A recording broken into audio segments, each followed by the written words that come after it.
আসসালামু আলাইকুম, স্বাগত জানাচ্ছি আরটিভি সন্ধ্যার সংবাদে। আপনাদের সঙ্গে আছি আমি সৈয়দা সাদিয়া বেনাজির এবং আমি ফাহমিদা সালাম। ফলাফল ঘোষণার আগ পর্যন্ত নির্বাচন নিয়ে শঙ্কা রয়েছে বলে মন্তব্য করেছেন বিএনপির স্থায়ী কমিটির সদস্য গয়েশ্বরচন্দ্র রায়। তিনি বলেন, নির্বাচন নিয়ে কমিশন ও সরকারের আন্তরিকতার অভাব নেই, তবে কমিশনের আয়োজন পর্যাপ্ত নয়। সরকারের ভেতরেই আরেক ধরনের সরকার রয়েছে বলেও মন্তব্য করেন তিনি। সকালে বাংলাদেশ ডিপ্লোমা মেডিকেল অ্যাসোসিয়েশনের কেন্দ্রীয় কমিটির শপথ গ্রহণ অনুষ্ঠানে তিনি এসব কথা বলেন। ক্ষমতায় গেলে সংসদের প্রথম কার্যদিবস থেকেই রাষ্ট্র সংস্কারের কাজ শুরু করা হবে বলেও প্রতিশ্রুতি দেন গয়েশ্বর।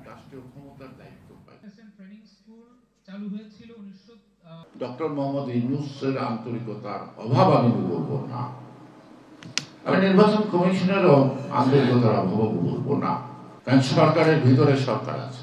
প্রধান উপদেষ্টার কথা বলে একটা, ওনার পিএস বলে আরেকটা। যতদিন পর্যন্ত নির্বাচন না হবে, ফলাফল ঘোষণা না হবে, ততক্ষণ পর্যন্ত এই জনগণের এই আশঙ্কা কাজ করবে। এই আশঙ্কা কিভাবে সরকার দূর করবে তার ম্যাটার। ভয় শঙ্কামুক্ত বাংলাদেশ বিনির্মাণে জনগণকে জামাত ইসলামীর পাশে থাকার আহ্বান জানালেন জামাত ইসলামীর আমির ডাক্তার শফিকুর রহমান। অপারেশনের 1 মাস 3 দিন পর সকালে কাফরুলে মণিপুর স্কুল অ্যান্ড কলেজে ফ্রি মেডিকেল ক্যাম্পে অংশ নিয়ে তিনি কথা বলেন। যারা হাঁচি-কাশি হলেই বিদেশে যান, দেশে নিজের চিকিৎসা নেয়াকে তাদের আচরণের প্রতিবাদ বলে জানান জামাতের আমির। দেশের স্বাস্থ্যসেবা কাঙ্ক্ষিত মানে নেই উল্লেখ করে জামাতে ইসলামের বলেন, ক্ষমতায় গেলে বঞ্চিতদের অগ্রাধিকার দিয়ে সমাজে বিদ্যমান ঘাটতি পূরণ করবে বলে জানান ডাক্তার শফিকুর রহমান।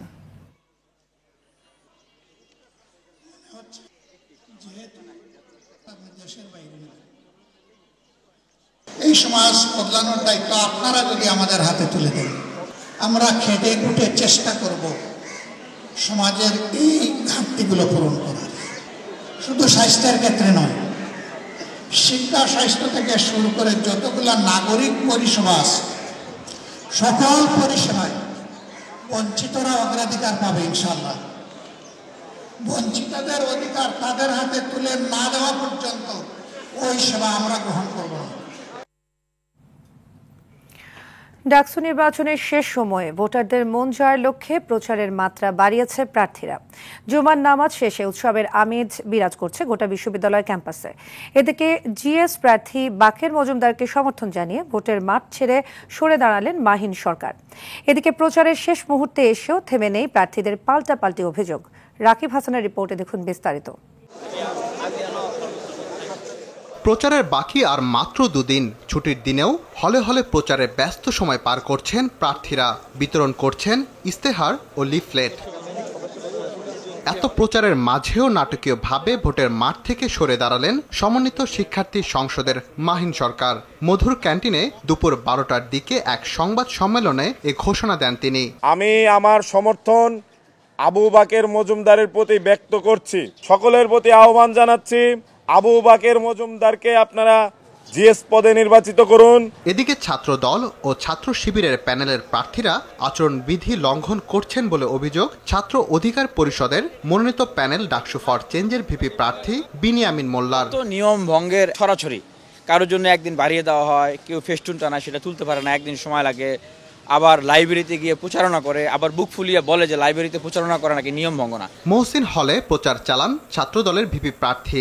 নির্বাচনের আগে ম্যাসিভ আকারে সামাজিক যোগাযোগ মাধ্যমে প্রোপাগান্ডা চালানোর পরিকল্পনা চলছে বলে অভিযোগ তার। যে প্রার্থীগুলোকে রাজনৈতিকভাবে মোকাবেলা করতে ব্যর্থ হয়ে এই অপপ্রচারে একটা গোষ্ঠী নেমেছে, সেইটা নিয়ে বিশ্ববিদ্যালয় নির্বাচন কমিশনের কাছে আমরা গিয়েছি, জানিয়েছি, কিন্তু তারা এখনো পর্যন্ত এই জায়গাটাতে মোটামুটি ভালোভাবে ব্যর্থতার প্রমাণ দিয়েছে। সূর্য সেন হলে প্রচার চালান শিবিরের ভিপি প্রার্থী। এ সময় তিনি জানান, বিশ্ববিদ্যালয় প্রশাসনকে অনেক অভিযোগ দেয়া হলেও তারা আমলে নেয়নি। আমি সবাইকে অনুরোধ করব, এই ডাকসু নির্বাচনে আমাদের সবাইকে দায়িত্বশীল আচরণ করা দরকার এবং এর মাধ্যমে আমাদের সারা বাংলাদেশকে একটা চমৎকার বার্তা দেওয়া দরকার। শিক্ষার্থীদের দৌড় করে ভোট কেন্দ্রে নিয়ে যাওয়ার জন্য, ভোটকে উদযাপন করার জন্য, সুষ্ঠু করার জন্য, লেভেল প্লেইং ফিল্ডটা নিশ্চিত করার জন্য যত রকম কার্যক্রম করা দরকার আপনারা সেগুলো হাতে নেন, আমরা এতটুকু আহ্বান জানাচ্ছি। অন্যদিকে নির্বাচন সুষ্ঠু করতে বেশ কিছু নির্দেশনা দিয়েছে বিশ্ববিদ্যালয় প্রশাসন। 8 সেপ্টেম্বর রাত 8টা থেকে 10 সেপ্টেম্বর সকাল 6টা পর্যন্ত বিশ্ববিদ্যালয়ের 7টি প্রবেশ পথ সর্বসাধারণের জন্য বন্ধ রাখা হবে। সেই সঙ্গে শিক্ষার্থীদের যাতায়াতের সুবিধার্থে অতিরিক্ত একটি আপ ও একটি ডাউন ট্রিপ সংযোগ করা হবে রুটগুলোতে। রাকিব হাসান, RTV, ঢাকা। জাহাঙ্গীরনগর বিশ্ববিদ্যালয় শিক্ষার্থী সংসদ নির্বাচনী প্রচারণার আর মাত্র বাকি 4 দিন। ৮ বেঁধে প্রচারণায় নেমেছে প্রার্থীরা। প্রচারণায় মুখর হয়ে উঠেছে ক্যাম্পাস। এ প্রচার চলবে আগামী 9 সেপ্টেম্বর রাত 12টা পর্যন্ত। আজ বিশ্ববিদ্যালয় বন্ধ থাকলেও থেমে নেই প্রার্থীদের প্রচারণা। এবার নির্বাচনে বিশেষ আকর্ষণ হয়ে উঠেছেন নেপালি প্রার্থী মোহাম্মদ আবিদ হোসেন। তিনি সমাজসেবা ও মানব সম্পদ উন্নয়ন বিষয়ক সম্পাদক পদে কেন্দ্রীয় শিক্ষার্থী সংসদ নির্বাচনে লড়ছেন। একমাত্র বিদেশি প্রার্থী হওয়ায় বেশ সাড়াও পাচ্ছেন ভোটারদের। বিভিন্ন কমন ফেলোশিপ প্রোগ্রাম থাকে, বাইরে ইউনিভার্সিটিগুলো দেখতে পারবেন।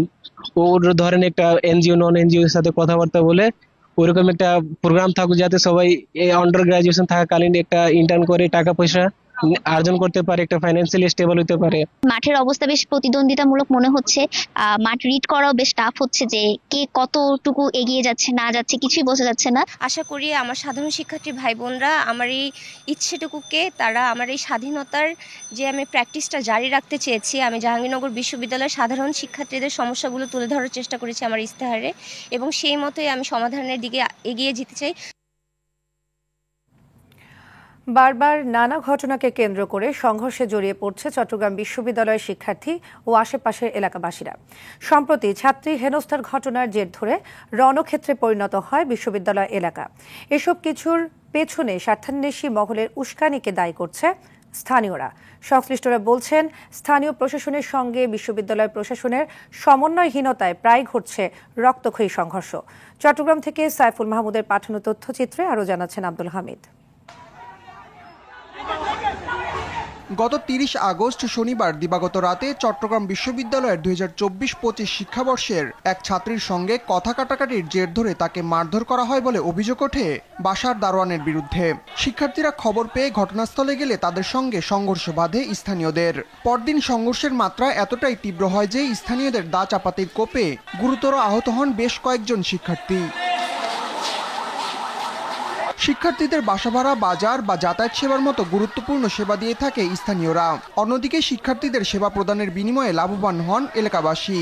এসব কিছুর মাঝেও গত 5 বছরে দুই পক্ষের মধ্যে অন্তত 20টি সংঘর্ষের ঘটনা ঘটেছে, যার অনেকগুলো ছিল তুচ্ছ বিষয়কে কেন্দ্র করে। চট্টগ্রাম বিশ্ববিদ্যালয়ের প্রশাসন যে ঘটনাটা ঘটেছিল তৎক্ষণাৎ যদি ব্যবস্থা নিত, তৎক্ষণাৎ সেটা সমাধানের ব্যবস্থা করত, তাহলে আজকে এত বড় ধরনের একটা ঘটনা আমরা দেখতে পারতো না বা বিশ্ববাসী দেখতো না। স্থানীয়দের এক্ষেত্রে যে দায়, আমাদের বিশ্ববিদ্যালয়ের প্রশাসনের দায় এর চেয়ে বেশি। এই যে আপনার এই বারবার ঘটনাগুলো, তারা যদি অতীতে যে হামলাগুলো হয়েছে, যে ঘটনাগুলো ঘটেছে, তখন যদি আপনার স্থানীয় সন্ত্রাসীদেরকে যদি আইনে আওতায় আনতো, তাইলে এরা এত বড় ঘটনা জন্ম দেওয়ার দুঃসাহস দেখাতো না। এসব রক্তক্ষয়ী সংঘর্ষের পেছনে বোঝাপড়ার অভাব ও স্বার্থান্বেষী মহলের উস্কানিকে দায়ী করছেন স্থানীয়রা। কেউ কাউকে সাথ দেয় না, বিশ্ববিদ্যালয়ের ছাত্ররা সাথ দেয় না এলাকাবাসীকে, এলাকাবাসী সাথ দেয় না বিশ্ববিদ্যালয়ের ছাত্রদেরকে। বিশ্ববিদ্যালয় প্রশাসন আমাদের স্থানীয় জনগণ, স্থানীয় প্রতিনিধিদের নিয়ে ভালো একটা সিদ্ধান্তের মধ্যে আসতে হবে। শিক্ষকরা বলছেন, ক্যাম্পাসের বাইরে থাকলে সবসময় নিরাপত্তা দিতে পারে না প্রশাসন, সেই সুযোগ নেন স্থানীয়রা। এই সব ঝামেলা গোলযোগ যদি বন্ধ করতে চাই, তাহলে একটা স্বীকার করে নিতে হবে যে আমাদের মেয়েদেরকে অবশ্যই ছেলেদের সমতুল্য অধিকার দিতে হবে, একটুও কম না, আপনি বেশি দিতে পারেন। আমরা যে 10টা বিষয়ে সিদ্ধান্ত নিয়েছি, সেখানে তো আমরা এখানে একটা মডেল থানার কথা বলেছি, সেখানে আমরা নিরাপত্তা চৌকির কথা বলেছি, সেখানে একটা গ্রামের যে সম্প্রীতির কথা বলেছি, আমাদের শিক্ষার্থীদেরকে নিরাপত্তা দেওয়ার জন্য আমাদের পরবর্তী যত মেজার আছে সেগুলো নেওয়ার কথা বলেছি। শিক্ষার সুষ্ঠু পরিবেশ নিশ্চিতে স্থানীয় ও বিশ্ববিদ্যালয় প্রশাসনের সহযোগিতায় এলাকাবাসীর সঙ্গে সম্পর্ক উন্নয়নে কার্যকর পদক্ষেপ নেওয়া সময়ের দাবি বলছেন সংশ্লিষ্টরা। আব্দুল হামিদ, RTV। রাজধানীর বাজারে বেশিরভাগ সবজির দামই চড়া, মাছ মাংস রয়েছে অস্বস্তি। বাড়তি দরের জন্য বিক্রেতাদের অজুহাতকে অযৌক্তিক বলছে ভোক্তারা। বাজার সহনীয় রাখতে তদারকি বাড়ানো সহ সরকারের কার্যকর উদ্যোগ চায় ভোক্তারা। মাহিনা রাফাতের রিপোর্ট। বাজারে এসে অসন্তোষ বাড়ছে স্বল্প আয়ের মানুষের। সপ্তাহের ব্যবধানে লাফিয়ে বাড়া নিত্যপণ্যের নাগাল পাচ্ছেন না অনেকে। চাল ডালের মতো অতি প্রয়োজনীয় পণ্য আছে এই তালিকায়। খোলা আটা বাড়ছে কেজিতে 6 টাকা, প্যাকেটের আটা বাড়ছে কেজিতে 5 টাকা। নানা অজুহাতে ধারাবাহিকভাবে বাড়ছে বিভিন্ন ধরনের সবজির দাম। খুচরা বাজারে বেশিরভাগ সবজি বিক্রি হচ্ছে 60 থেকে 80 টাকায়। গত সপ্তাহের চেয়ে আজকে 10-15 টাকা, কিছু ভেদে 20 টাকাও বাড়তি রাখছে। শুধু কাঁচা মরিচটার দাম যেটা দেখলাম যে গত সপ্তাহের তুলনায় আজকে একটু কম। মাছে ভাতে বাঙালির পাতে উঠছে না বেশিরভাগ মাছ। গরিবের ইলিশ খ্যাত পাঙাশ বিক্রি হচ্ছে 150 থেকে 200 টাকা কেজিতে। বেড়েছে মুরগি ও ডিমের দাম। সব মাছের দাম কিছুটা বেশি, কারণ মাছের তো এটা তো সরবরাহ কম, কারণ এটা কাঁচামাল, এটা যত তার আমদানি থাকবে দাম তার কমবে। কাতলা 320 টাকা, পাঙ্গাস 180 টাকা, গ্যালাস কাপ 280 টাকা, আবদার 350। গত সপ্তাহে কক 300 টাকা ছিল, এই সপ্তাহে 300 টাকা আছে। বয়লার দামটা বাড়ছে, বলে 170 টাকা হয়েছে। বাড়তি দামের কারণে সংকুচিত হচ্ছে বাজারের ব্যাগ। বাড়তি খরচ জোগাতে ঋণের বোঝা চাপছে অনেকের ঘাড়ে। বর্তমানে বাজার পরিস্থিতিটা আগের চেয়ে অনেক বেশি, সব জিনিসের দামপত্র বেশি। কাঁচা সবজি ম্যাক্সিমাম সবজি 80 টাকা থেকে 100 টাকা। আয় ব্যয় ব্যাংকে এখন বেশি, সব লোন করতে চায়। লোন করতে গিয়ে এগুলো শোধ করবে নাকি আপনার এইসব বাজার করবে? নিত্যপণ্যের দাম সহনীয় রাখতে সরকারের কঠোর নজরদারির দাবি ভোক্তাদের। মাহিন আরাফাত, RTV, ঢাকা। এক সপ্তাহের ব্যবধানে দিনাজপুরের হিলিতে পেঁয়াজের দাম কেজিতে 3 থেকে 5 টাকা কমেছে। বর্তমানে দেশি পেঁয়াজ কেজি প্রতি 5 টাকা কমে 70 টাকা এবং ভারত থেকে আমদানিকৃত পেঁয়াজ কেজি প্রতি 3 টাকা কমে 62 টাকা কেজি দরে বিক্রি হচ্ছে। দেশি পেঁয়াজের সরবরাহ বেশি থাকার কারণে কমতে শুরু করেছে দাম। দাম কমাতে কিছুটা স্বস্তি ফিরেছে সাধারণ ক্রেতাদের মাঝে। তবে ভারত থেকে পেঁয়াজ আমদানি হলে আরও দাম কমে যাবে বলছেন ব্যবসায়ীরা।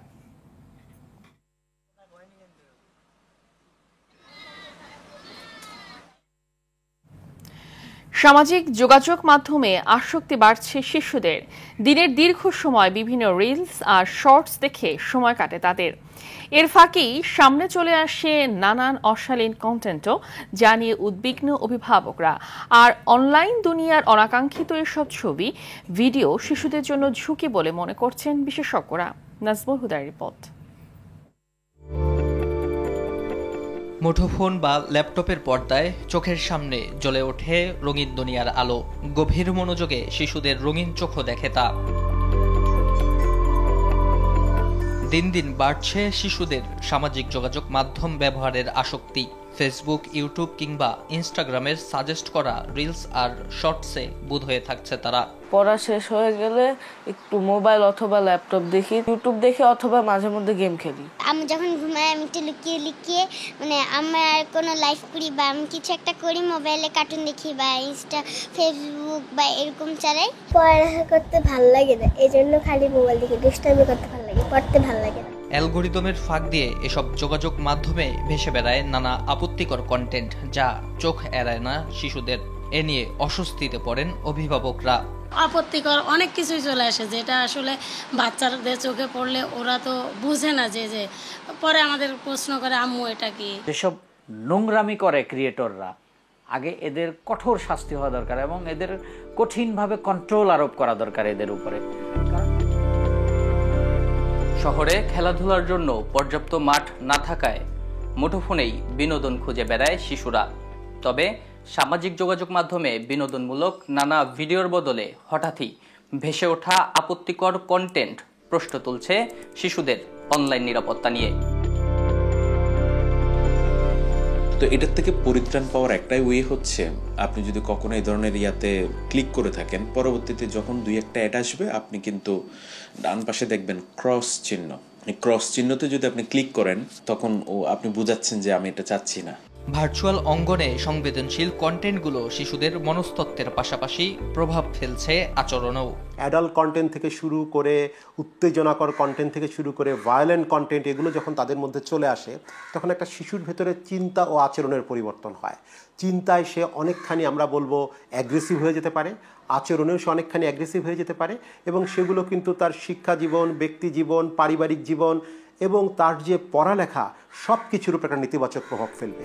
অনলাইন মাধ্যমের সঠিক ব্যবহার ও শিশুদের সুরক্ষায় অভিভাবকদের সচেতন হওয়ার পরামর্শ বিশেষজ্ঞদের। নাজমুল হুদা, RTV, ঢাকা। ডেঙ্গু আক্রান্ত হয়ে গেল 24 ঘন্টায় আরও 3 জনের মৃত্যু হয়েছে। হাসপাতালে ভর্তি হয়েছে 363 জন। প্রচণ্ড জ্বর, শরীর ব্যথা, বমি নিয়ে চিকিৎসকের শরণাপন্ন হচ্ছেন রোগীরা। এদিকে এই নিয়ে চলতি বছর জানুয়ারি থেকে এখন পর্যন্ত দেশে ডেঙ্গুতে 130 জনের মৃত্যু হয়েছে। আক্রান্ত হয়েছে 33,000-এর বেশি মানুষ।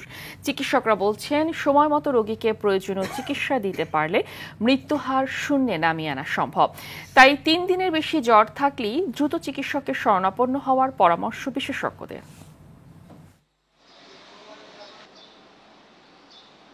শনিবার বিকেল থেকে জ্বর ছিল, এরপর বমি ছিল 2 দিন, তারপর মাথা ব্যথা, পেট ব্যথা, এই আর কি। আমরা টুঙ্গি মেডিকেলে টেস্ট করাইছি, ওখান থেকে ডেঙ্গু প্লাস আপনার ওই যে টাইফয়েড ধরা পড়ছে। শরীর ব্যথা, তারপর হালকা বমি। ফরিদপুরে সংসদীয় আসন পুনর্নির্ধারণে ভাঙ্গা উপজেলাকে বিভক্ত করার প্রতিবাদে ঢাকা খুলনা ও ঢাকা বরিশাল মহাসড়ক আবারও অবরোধ করেছে স্থানীয়রা। বিকেল 4:30 থেকে এই অবরোধ করা হয়। এতে ভাঙ্গা হয়ে দক্ষিণবঙ্গের 21টি জেলার পণ্য ও যাত্রীবাহী যানবাহন চলাচল বন্ধ আছে। এর আগে সকাল 8:30 থেকে উপজেলার সোয়াদিতে ঢাকা খুলনা মহাসড়কে গাছ ফেলে 4.5 ঘন্টা ধরে অবরোধ করে রাখে তারা। অবরোধ করা হয় হামিদদি ইউনিয়নের মনসুরাবাদ, মাধবপুর ও পুকুরিয়া এলাকার ঢাকা বরিশাল মহাসড়কও। বৃহস্পতিবার নির্বাচন কমিশনের গেজেটে দেশের 46টি সংসদীয় আসনের সীমানা পুনর্নির্ধারণ করা হয়েছে। এতে ফরিদপুর 4 আসন থেকে আলগি ও হামিদদি ইউনিয়ন বাদ দিয়ে ফরিদপুর 2 আসনে যুক্ত করা হয়েছে। এই সিদ্ধান্তের পর থেকে উপজেলা বিএনপি ও জাতীয় নাগরিক পার্টি আন্দোলন কর্মসূচি ঘোষণা করে। ভাঙা মানুষের যে দাবি, মানুষের যে চাহিদা, এগুলোর প্রতি কিন্তু আমাদের সম্মান আছে, কিন্তু তারপরে আপনাদেরকে একটু বুঝতে হবে, দেখেন হাজার হাজার মানুষ কিন্তু এখন কষ্ট পাচ্ছে। এই দাবিগুলো কিন্তু সমাধান আশা করি হবে। স্থানীয়দের বাধার মুখে কক্সবাজারের আলোচিত বাঘখালীর অবৈধ দখল উচ্ছেদের 5ম দিনে অভিযান স্থগিত করা হয়েছে। সকাল থেকে নুনিয়াছড়া এলাকায় উচ্ছেদ অভিযান বন্ধের দাবিতে শত শত মানুষ সড়ক অবরোধ করেছে। এ সময় শহরের বিমানবন্দর রোডের মাথায় প্রধান সড়ক, শহীদ সরণি সড়ক সহ বিভিন্ন উপসড়কে অবরোধ করে তারা। সড়কে টায়ার জ্বালিয়ে বিক্ষোভ করা হয়। তাদের দাবি, পুনর্বাসন না করে উচ্ছেদ করা অমানবিক। তারা বাপদাদার ভিটে মাটি ছাড়বে না। এর আগে বুধবারও বাধার মুখে পেশকারপাড়া অংশে অভিযান হয়নি। বিমানবন্দর সম্প্রসারণে নুনিয়াছড়া ও নৌ টার্মিনাল স্থাপনে গত 1 সেপ্টেম্বর থেকে বাঘখালী নদীর ভরাট অংশে গড়ে ওঠা অবৈধ দখল উচ্ছেদ অভিযান চলছে। ইতোমধ্যে কয়েক শত একর জমি দখলমুক্ত করা হয়েছে জেলা প্রশাসন ও BIWT এর এই অভিযানে। এখন যেখান থেকে যে অবস্থা খাল আছে, ওখান থেকে পূর্ব দিকে 200 ফুট আগের অবস্থায় ছিল। আমাদের ম্যাপ না দেখে এটা বলছে উচ্ছেদ করবে না, আমাদের ম্যাপ দেখে আমাদের উচ্ছেদ করবেন। যদি তারা আমাদের কথা না শুনে, আজকে বিকালের মধ্যে আমরা আবার রাস্তায় নেমে আসবো। দেশের 3 জেলায় 4 জন নিহত এবং 3 জন আহত হয়েছে। রাজবাড়ীর গোয়ালন্দে মোটরসাইকেল দুর্ঘটনায় ঘটনাস্থলে এক গৃহবধূর মৃত্যু হয়েছে। গুরুতর আহত অবস্থায় তার স্বামীকে ঢাকা নেওয়ার পথে সেও মৃত্যুবরণ করেন। সিলেটে ট্রাক, মোটরসাইকেল ও সিএনজি অটোরিকশার ত্রিমুখী সংঘর্ষে একজন নিহত হয়েছে। আহত হয়েছে আরও 3 জন। বৃহস্পতিবার দিবাগত রাতে এয়ারপোর্ট সড়কের লাক্কাতুরা চা বাগান এলাকায় এ দুর্ঘটনা ঘটে। এদিকে দিনাজপুরের নবাবগঞ্জে ইট ভাঙা মেশিনের গাড়িতে ধাক্কা লেগে রোকন নামে এক শিশুর মৃত্যু হয়েছে। গেল রাতে উপজেলার শালটি মুরাদপুর বাজারে এই দুর্ঘটনা ঘটে। সুইজারল্যান্ড দূতাবাসের উদ্যোগে এবং climate action act local level কর্মসূচির অংশ হিসেবে অনুষ্ঠিত হল বায়োফিলিয়া, মানুষ, জলবায়ু ও সংস্কৃতির পুনঃসংযোগ। গতকাল রাজধানীর একটি হোটেলে আয়োজনের উদ্বোধন করেন পরিবেশ, বন ও জলবায়ু পরিবর্তন উপদেষ্টা সৈয়দা রিজওয়ানা হাসান। এ সময় তিনি জলবায়ু সংকট মোকাবেলায় জ্ঞানভিত্তিক উদ্যোগ ও বৈশ্বিক ঐক্য ও সহমর্মিতা প্রতিষ্ঠার প্রতি গুরুত্ব আরোপ করেন। অনুষ্ঠানের সমাপনী সেশনে প্রধান অতিথি হিসেবে ছিলেন নৌ পরিবহন উপদেষ্টা এম শাখাওয়াত হোসেন এবং বিদ্যুৎ, জ্বালানি ও খনিজ সম্পদ উপদেষ্টা মোহাম্মদ ফজলুর কবির খান। এছাড়া উপস্থিত ছিলেন বাংলাদেশ ইউরোপীয় ইউনিয়নের রাষ্ট্রদূত মাইকেল মিলার, সুইজারল্যান্ড দূতাবাসের চার্জ দ্য অ্যাফেয়ার্স কোরিন হেচো পিনিয়ানি এবং ব্রাগ বিশ্ববিদ্যালয়ের সাবেক উপাচার্য ডক্টর আইনুন নিশাত সহ অন্যান্যরা। সন্ধ্যার সংবাদ এ পর্যন্তই। রাতের সংবাদ 11:15টায় দেখার আমন্ত্রণ রইল। ধন্যবাদ সবাইকে। ধন্যবাদ।